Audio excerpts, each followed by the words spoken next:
ہم اذان پڑھتے ہیں تو ہمیں یہ دیکھنا چاہیے کیا ہم اذان سنت کے مطابق پڑھ رہے ہیں یا خلاف سنت پڑھ رہے ہیں،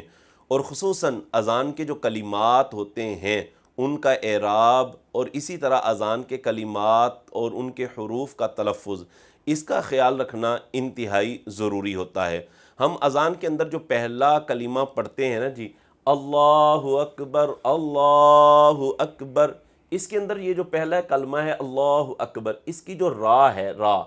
اس حوالے سے کہ را پر اعراب کیا ہوگا۔ بعض لوگ اللہ اکبر پڑھتے ہیں، بعض لوگ اللہ اکبر،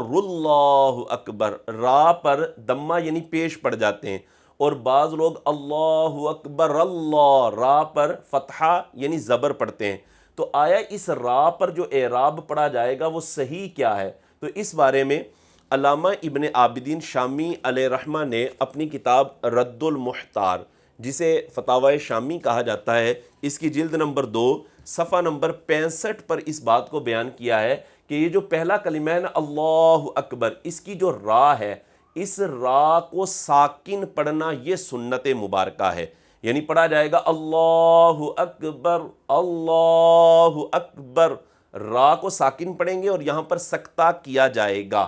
اور اس کے علاوہ علامہ ابن عابدین شامی نے ایک اور اعراب بیان کیا ہے، اور وہ اعراب یہ ہے کہ اللہ اکبر یہ جو را ہے اس پر فتحہ یعنی زبر پڑھنا یہ بھی جائز ہے، لیکن اس نیت سے کہ آپ را کو ساکن کر رہے ہیں اور ساکن کر کے آگے آپ ملانا چاہ رہے ہیں، تو اس اعتبار سے وہ کہتے ہیں کہ اللہ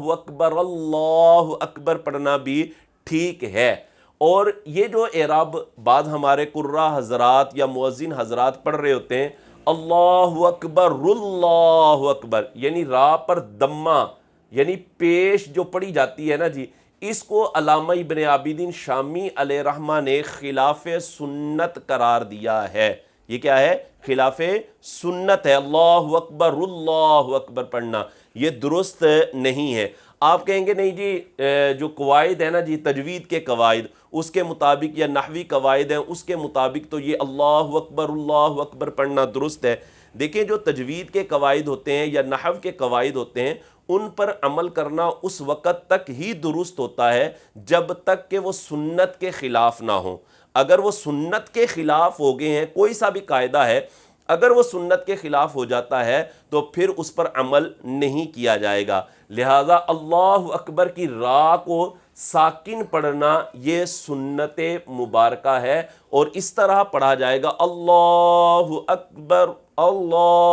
اکبر، یہ طریقہ درست ہے اور سنت کے مطابق ہے، اسی طرح اذان پڑھنی چاہیے۔